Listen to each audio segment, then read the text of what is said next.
Díomh agus fáilte arás. You're all very welcome to another episode of Irish in Toronto. While we've had some amazing guests in this podcast over the past 3 years, today I am proud to introduce our most distinguished guest of all, Her Excellency, the Consul General of Ireland in Toronto, Miss Janice McGann. In fact, Janice became the inaugural Consul General of Ireland in Toronto back in 2022. As her appointment in Toronto comes to its end, Janice took time out of her busy schedule to sit down with me and suffer through what she called a truly authentic Irish in Toronto experience by appearing here on the podcast. We discussed the challenges of establishing a brand new consulate in a place with a large Irish diaspora such as Toronto.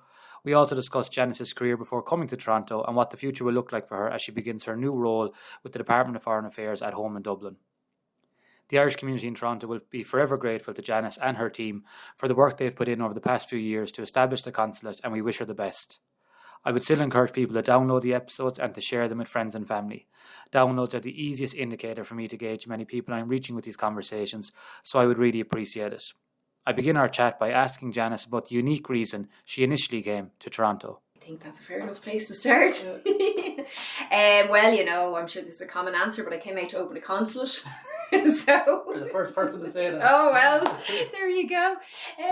So I work for the Department of Foreign Affairs, and I was posted out to Toronto to open the new Irish government office. So, it's maybe not the most common of reasons that people tend to come out, but that's my reason for coming here and opening the new mission in Toronto. That was part of, the Global Ireland strategy and the US and Canada strategy the Irish government has to deepen the relationship that Ireland and Canada have. And it's been an interesting 3 years so far. And before you actually move, how long is the planning before that? When do you find out that Toronto will be your posting? I think, if I'm not mistaken, I found out in the December. So I came out in August 2022, and I think I found out in the December of 23, maybe late November, but around then. So you have about 9 months, which sounds like maybe a long time, but there's a lot of stuff that you have to do. You have to wrap up one job. You have to, because it was a new mission that was opening, I actually did a lot of work on it from Dublin whilst doing what was a very busy other job. And, there was stuff that was time sensitive, like trying to find a temporary office, defining the parameters of the way some of the things were going to look like. What would we need? How many locally recruited staff would we need? So that was the first time that I was going on posting, but I had still a substantial amount of work to do to prepare for the next job, whilst having obviously a very busy job in Dublin. And I'm not even talking about all the personal stuff of packing up. But the normal things that people have to deal with. The normal things, no. Well, I mean, in a way, it's a bit, I mean, it's great for us because we do get assistance to move. Do you know what I mean? We get a removals company to pack up your stuff and to move it, and you get help with your visas and stuff. So it's not really the typical moving story, but then you have a lot of other things like trying to work out where's the best place to have an office, for example. Yeah, it is. It's very unique compared to people who've sat here before and talked about their story. But it's still the same in a way. I'm sure there were anxieties, and you're trying to, I suppose a lot of people choose to come here. Did you essentially choose to come here, or were you posted here, sent here, almost? Well, I mean, what happens is that basically, let's say you're due to go out. So in 2021, I was due to kind of go back out on posting. I'd been in Dublin for a few years by that stage. And when you're due to go out and posting, you get the list of all the posts that are coming up the next year, and then you put your preferences down. But And to be fair, HR really do their best to try to kind of line up people with where they'd like to go and where their talents would suit. But at the end of the day, there's nothing to say that you're going to get your number one preference. As it happens, actually, Toronto was my number one preference, so it was very nice. But technically, I'm posted, and in my work contract, if they say you have to move to X, Y, and Z, then technically I have to move to X, Y, and Z. Now, as I said, HR are very good, and they try to line up people with where they might like to go. But yeah, you are posted out somewhere. But one thing that I've learned, because I've been with the department for 19 years, and I've also served in our embassies in Lithuania and Brazil. So you really never know what a place is going to be like, to be honest with you. Even if you've been there, even maybe if you've lived there for a while, you don't know until you get there and you begin to live the life, and you begin to live the life of somebody who's posted with your colleagues and interacting with the community or your kind of interlocutors, So I've really learned over the years to not be too fixated on where you're going unless there was some really, there was some reason that was really a problem. Like, I don't know, maybe in some places, let's say air pollution might be bad and for health reasons you wouldn't be able to go, but to try to be as open as possible because you just don't know what it's going to be like, and you have to get there and see what the experience is like. To be really open, the first time I applied for a scholarship to come to Canada, there were 7 places I could go to, and I was researching all of them in depth, but eventually I just thought to myself, just embrace wherever it is. It happened to be St. John's, and it was great, whereas I knew other people in a similar situation were upset about getting places that they didn't want because they had preferences. But you're fortunate. Why was Toronto your number one? Oh well, there was lots of reasons. On the work side, to be able to open a new mission, I think that's something that's really important and valuable work. Not important as in you have a fancy title, but just there's a real value to having an Irish government office and what it can do to deepen the relationship with a country. And I didn't even really fully realise actually the importance of this, but the support it can give to our community, either the people who live here or the people who travel here.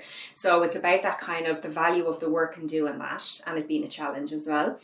I'd never, as I said, I've served in Lithuania and in Brazil, but I've never served in North America. I knew that would be a really different experience because in general in North America there's a big diaspora, a big Irish diaspora that I'd never had in my other posts. Also kind of, I suppose, for personal reasons, I got married when I was in Brazil, and so then when I went to Brazil and when I went to Lithuania, it was just me to consider. But then obviously when you have family with you, the kind of the considerations are different. So it was professional, it was personal. Yeah, that's interesting.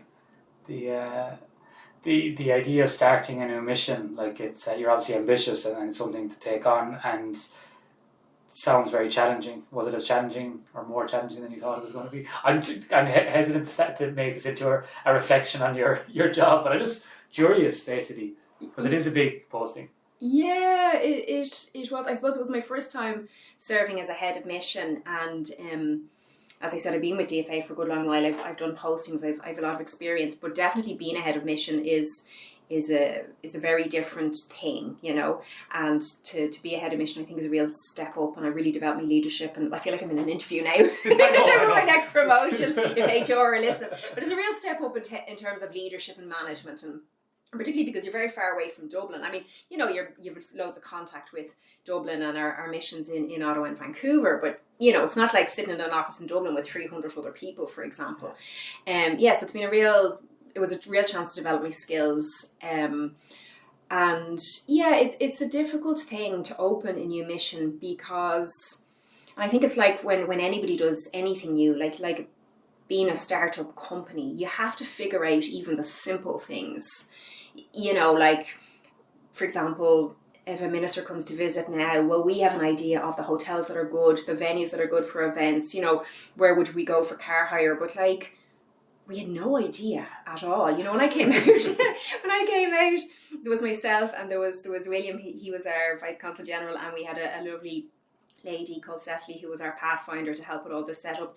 And I went into my office, and I'm sure you've heard this story, loads of people have heard it, but there was this tiny little desk, right, that was something a child would do their homework on. There was a chair, and that was it. And William kind of flung the door open. He got out a couple of weeks before me, and he just said, "Welcome to your empire." And it was, people think diplomats are very fancy, and there was this, and it was just, I was using a cardboard box for the first 6 weeks as a storage unit. Do you know what I mean? Yeah. So we didn't have phones, we didn't have computer screens, there was nothing, Yeah. So it was an awful lot of things to figure out, and then you're dealing with that kind of, not just the transition. How hard, and I'm sure lots of people listening, how hard it is to move country, and to have to kind of make a life for yourself.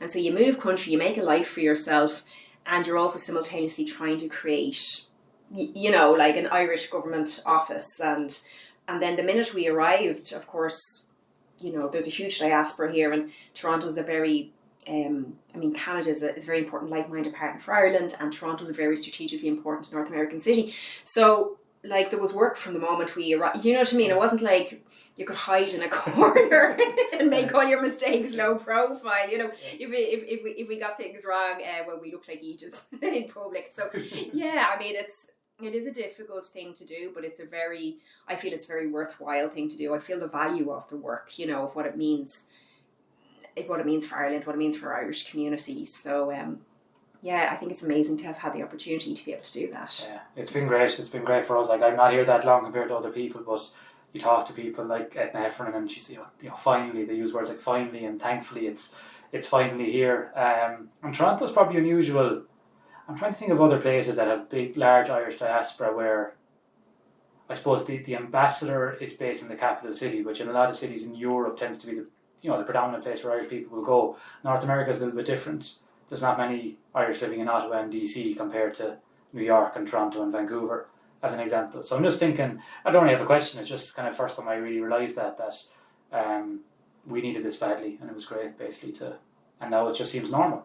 Yeah, exactly. And that's the success. Yeah. You know, that is the success. And we'll have a new Consul General, Claire, coming in at the beginning of September, and you know, we've had a changeover in the Vice Consul General, and the success is in the continuity. You know what I mean? That we've built a base, and this is something that's going to last for a long time, and now everybody just takes it for granted. Yeah. You know, no, it's fantastic. And you know, when I was talking about Global Ireland earlier on, the strategy, I mean, the Irish government has really been focused on, you know, kind of amplifying the impact that Ireland has abroad. And so there's been a focus on Canada. You know, the Consulate in Vancouver opened before Toronto, mainly because it was just so far away from the East Coast, and there's so many, you know, Irish people going out there now. So obviously Toronto really needed a consulate, but at least, you know, if there had to be a decision made, well, Vancouver was harder to cover from the East Coast. So yeah, it's kind of, I know that a lot of people in the Irish community here for a long while wanted to have a consulate, and I think you can't underestimate the symbolic importance of having an Irish government office. You know, that some people really feel, like I remember talking to my a lady who was our first consular officer, Kelly, and I was saying to her kind of, well, you know, because I've been in this job for ages, and sometimes you want a fresh perspective on how to kind of communicate with people and about having a consulate. I said, well, what does it mean to you? You've just joined, so you don't really know anything about consulate. And she kind of says, I feel like home is a bit closer. Yeah. You know, so we can't underestimate the symbolic importance of having that Irish government office and what it means to some people within the Irish community and how much they wanted to have that. Yeah, that official status is huge, and home does feel a bit closer. You know, when we have visiting ministers and we just have it just seems very set in stone now. We don't have to try and figure out our different institutions, our GAA, our music, that it all comes underneath the banner of being represented by the government, and then we can work away within that. It's been great. As on a personal level, moving, and you spoke about the cardboard boxes and things like that. What kind of city was Toronto like to settle in? What was it like to settle in? I think I don't really know what I was expecting, to be honest with you.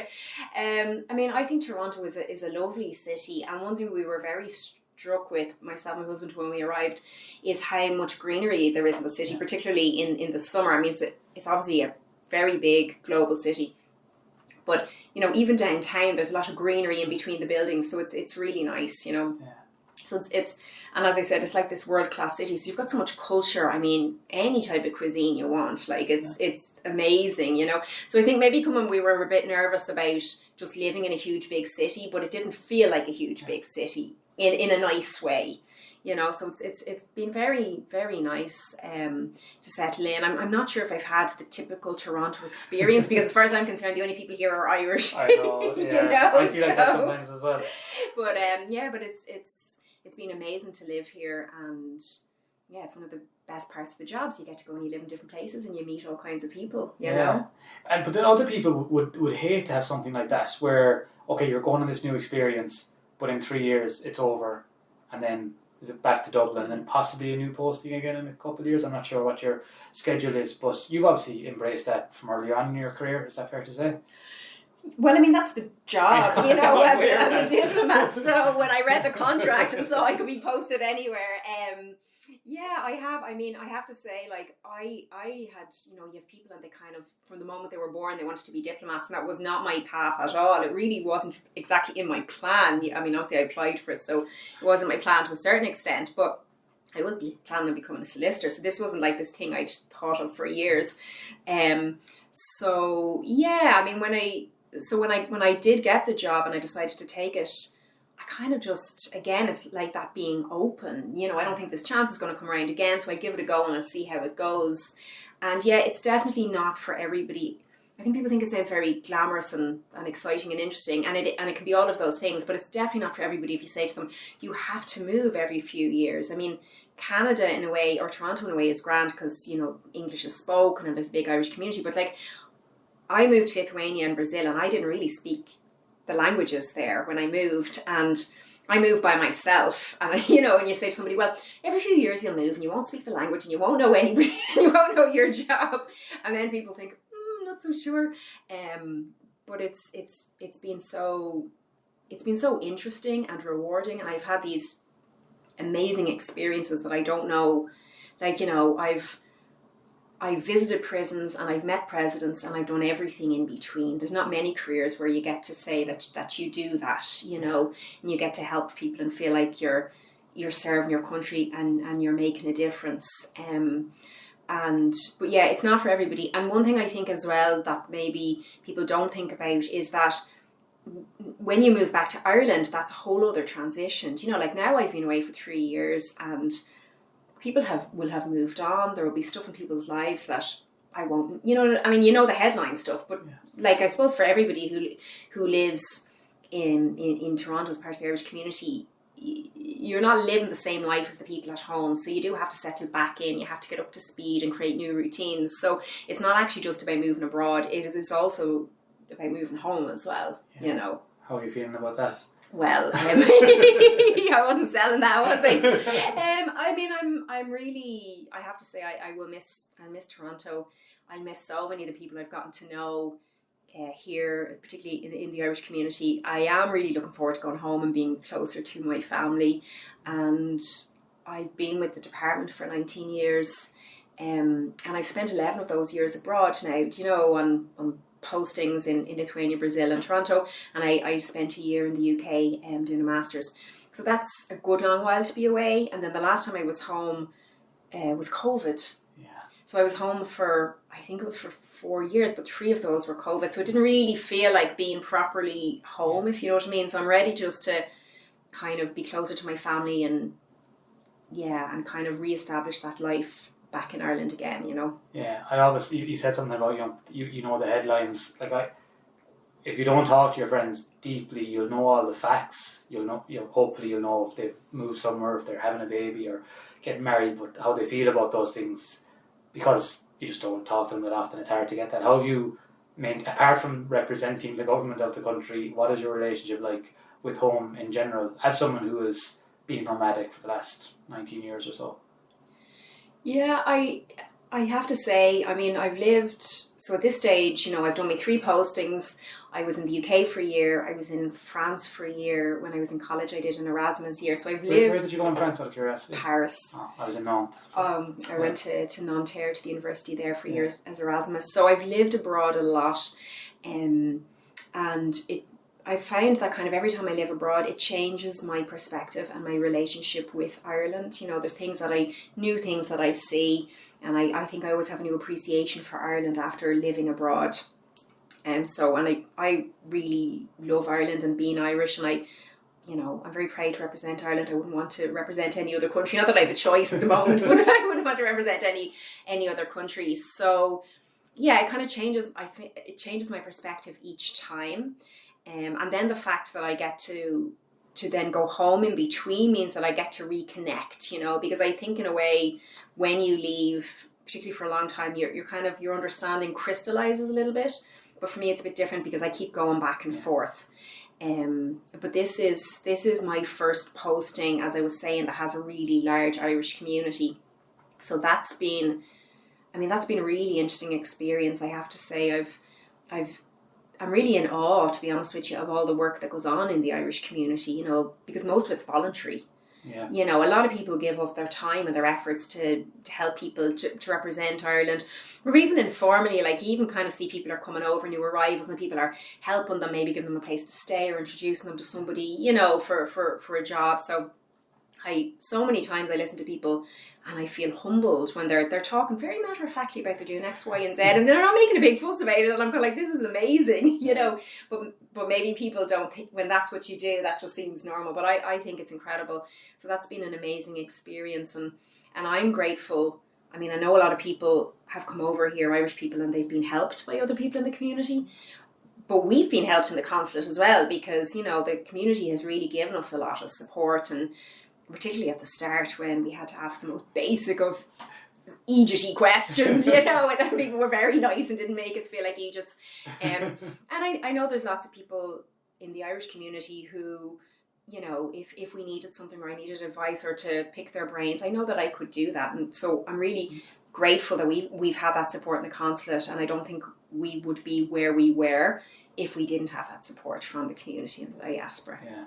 It's I think we understood when you came over. I say we, like, as if you're representing now. I know, yeah. But that, you know, yeah, you're coming over with a huge amount of experience, but that realistically we're the ones who live here, so we need to welcome you in and help you. I think that was kind of the just general obvious acknowledgement, as opposed to leaving it to yourself to figure things out. But I do think we do things differently compared to other diasporas.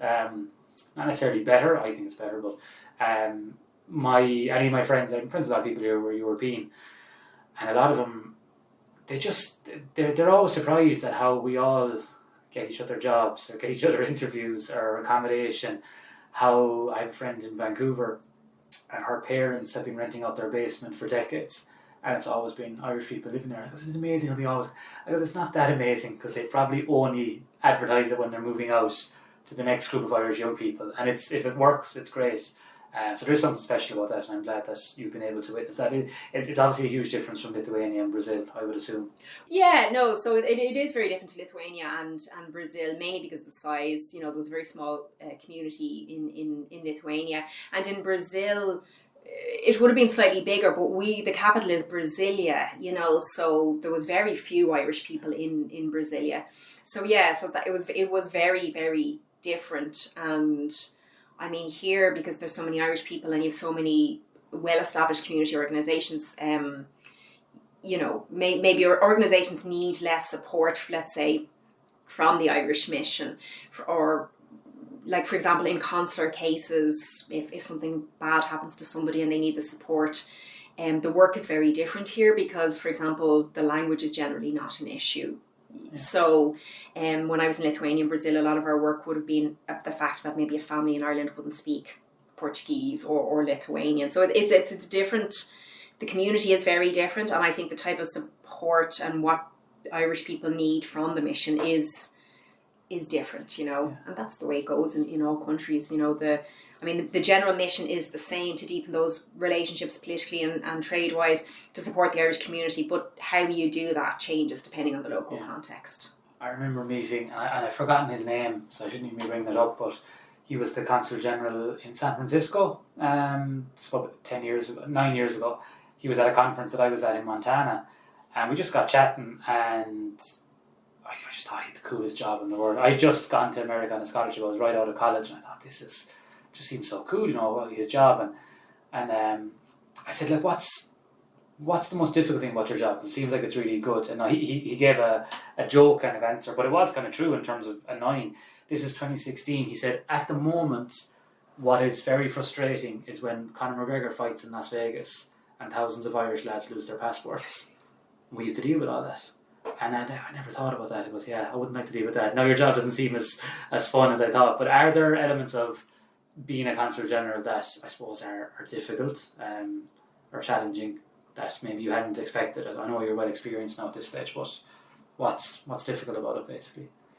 I think sometimes you can deal with very tragic things, and we've actually had a couple of cases. I mean, I can't really go into the details, but we've had a couple of cases even in Toronto that have been very, very upsetting, you know, because you're sometimes dealing with people, maybe there's been a death or somebody has gotten very, very ill, So you can, and you're dealing with people when they're probably in one of the worst situations of their lives, and that can be very upsetting, and there's a couple of cases I can think of in Toronto, and it's not just that I find it upsetting, but like, for example, our locally recruited staff have found it very upsetting. So you have to kind of, we all try to support each other and talk about it, within the consulate. But yeah, it can be very hard, and it can be very hard. I mean, something happens to somebody if a family is in Ireland and they don't know the local context. They don't even know where to go. I mean, even in Toronto and Canada, where English is spoken, and things are probably more straightforward. It can still be very scary when that happens to you, and people are upset and they can't really think straight. So the value of having that voice at the end of the phone that can just even be a little bit more objective, just kind of say, okay, I know this is upsetting, well, it depends what it is, but like, for example, sometimes somebody loses their passport and a parent might ring up and they'd be very upset, and you'd be like, no, this is grand, not to be dismissed, but this is grand, this can be sorted out, we'll do X, Y and Z, they'll do X, Y and Z. So even just the value of having that person who can who has the experience, and even if there's not a huge amount that we could do in practical terms, just to say, no, you need to do this, you need to make your police report, this is all right, this happens, it'll get sorted out. Obviously in some cases it does not get sorted out, but you still have that person at the end of the phone to just listen, and sometimes that's what's needed. So I think that's the most difficult thing. And sometimes just, seeing the things that people suffer things like, I don't know, they might get sick or something like that, but then people also make choices that really aren't great, or maybe you get the sense that they've had very difficult times in their lives, and that can be very hard to deal with, to see that suffering. Yeah, it's something probably a lot of people wouldn't think is part of your job, and it can often probably take up a huge amount of time, and so that's very interesting. Yeah. Well, I mean, now to be fair, it's probably Nicola, our consular officer, and Cahill, our Vice Consul General, who do more of it. But yeah, that's I suppose more my general experience. I call the podcast Irish in Toronto, but it should be called Irish in Canada in a way as well. Where have you got to travel to, and what is a place you've never been before? I'm sure. In Canada, do you mean? Yeah. Well, I have been to Winnipeg 5 times. That's interesting. Yeah, because we cover most of Ontario, Manitoba and Saskatchewan. And so our biggest Irish community centre probably outside Toronto is in Winnipeg, actually. And they've an Irish club there, and they've a lot of Irish people. And then I've also been to Regina as well in Saskatchewan a couple of times. I played hurling for Regina in a tournament when I was living in Montana for one weekend. So that was my... never went there, but I have a jersey that I'm sure they're deeply grateful. There's a plaque somewhere in Regina. So I've been to Regina and to Winnipeg. I mean, I'd never been to Canada before I got appointed. Yeah. I'd never been to Vancouver and Ottawa and Montreal. All over the place. Mainly for work. Just because I would have liked to have travelled more, particularly maybe to more rural areas. But we have to kind of trying to get back home to see family is something that's really important. But you can see the difference that having that extra mission makes. Like, I went to Regina the first time a couple of years ago, and they have an Irish club there, and I met with some of their members, and they hadn't had a visit from an Irish official in 17 years. Wow. I'm so grateful to have you there, yeah. I don't know, to be honest with you. I don't know if it was a good or a bad thing. I know they were happy without Irish officials. But I mean, you had an embassy covering a country as vast as Canada. It wasn't possible. So you do see that kind of extra support and the difference that it makes in having the extra mission. I'm even thinking, people might take out a map and look at where Saskatchewan is in relation to Toronto, and like if you put that into Europe, it would be like covering multiple countries in continental Europe. It's a huge... I think that I looked at driving from here to Winnipeg before. I didn't do it, but I thought about it. I think it's 20-something hours of a drive. It's over... it's certainly over 2,000 kilometres. So anyway, my point is that you have a wide range... Maybe not a huge amount of people in comparison to Brazil, for example, but in terms of diaspora you do. But just it's a massive piece of land to cover. So thank God that we have 2 consulates and an ambassador. I don't know how people do. Yeah, it's incredible. But the diaspora does seem to be going up. I don't know if that's a positive thing in general. I don't know if you have opinions on that. But it looks like it's going to be a more dynamic place, particularly maybe Vancouver. But I think Toronto as well. I think it seems to have come in waves. And since you've been here, I always go from the GA because that's my point of reference. But it seems to be that more people are coming each year because numbers go up in the clubs slightly, is what I would say, and just general observations. But I don't know, it's going to be exciting for Claire coming in and coming off the back of your great work. And I'm not sure if it's her first posting. I'm sure it's not, probably. No, I don't have her CV to hand, but no, but I think she's been in the department maybe even slightly longer than I have, so no, it's definitely not her first posting. She's very experienced and she's great. She's going to do a great job here. And it's kind of when I think back over the last 3 years, I'm so proud of the work the team have done and the impact that has had in the consulate, in terms of, first of all, in terms of the work of what we call Team Ireland in Canada, with Vancouver and Ottawa and all of our state agencies, just trying to kind of deepen those connections politically and trade-wise. We've had 5 ministerial visits and we've had 10 senior officials visits, actually, which for, people probably don't see the senior officials as much coming in and out, but that's also really important. It's not just about having ministers is very important, but we want to be broadening all the networks at all kinds of levels. And then I suppose the support we've given our communities. I was having a look. I'm trying to kind of get my head around the last 3 years because it's been so busy. But I was looking, we track, for example, consular cases, the numbers of consular cases, we track queries, what are they about, all that kind of thing. So we can analyse what's going on, are there trends and stuff. We've answered in 3 years, and it's not even 3 years because it took us a while before we had public phone lines and also locally recruited staff. But we've answered over 4,000 queries. And we've dealt with 90 consular cases. We've administered, I think, in partnership with our colleagues in Dublin, 1.6 million Canadian dollars in ESP, Immigrant Support Programme funding.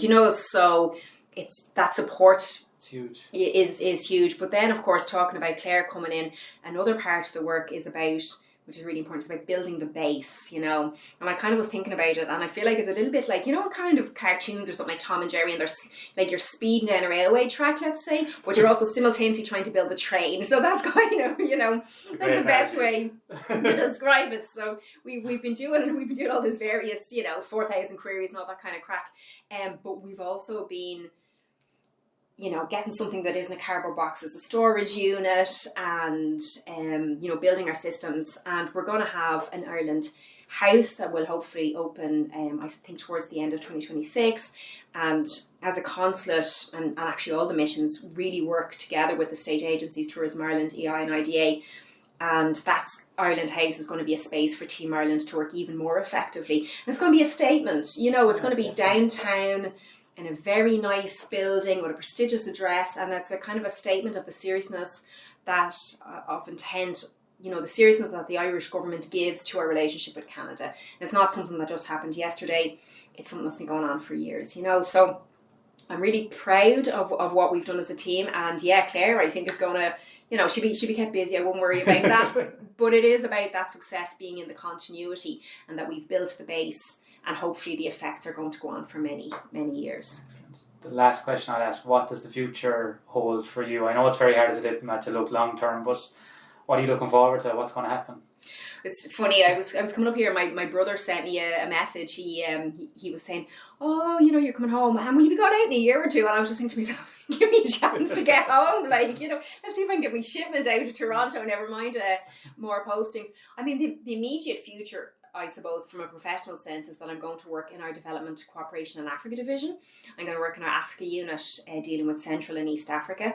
I've never worked, we call it DCAD, or Development Cooperation and Africa division. I've never worked there, so I'm really looking forward to learning something new.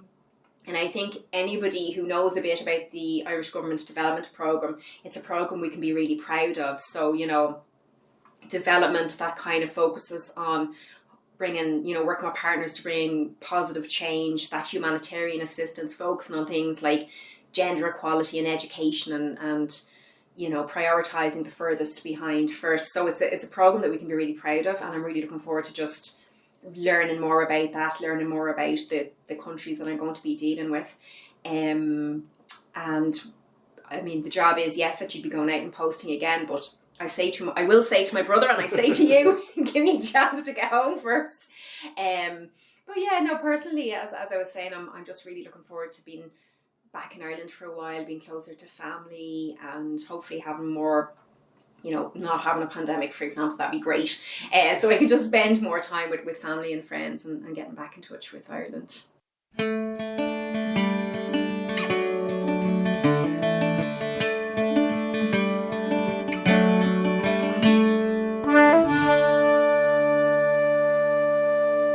Really hope you enjoyed that chat with Janice. I want to thank her for sitting down and chatting with me. The Irish community in Toronto will be forever grateful to her and her team for the work they've put in the past few years to establish the Consulate here in Toronto, and we wish her the best. We are also looking forward to welcoming her successor, Miss Claire Fitzgibbon, who will begin her new role here in the fall. Once again, all feedback is welcome. You can email me. My email address is in the description of the podcast, or you can find me on social media. It's always lovely getting messages from strangers and talking about the podcast and their stories of what brought them to Toronto. I would still encourage people to download the episodes and to share them with friends and family. Downloads are the easiest indicator for me to gauge how many people I'm reaching with these conversations, so I would really appreciate it. Thanks to Natalie Barbuzzi, who provided the logo for the podcast, and thanks to Shannon Heaton, who provided the music you are now listening to. You'll find all of her music on Spotify. There'll be another episode of Irish in Toronto in 2 weeks, and until then, slán go fóill.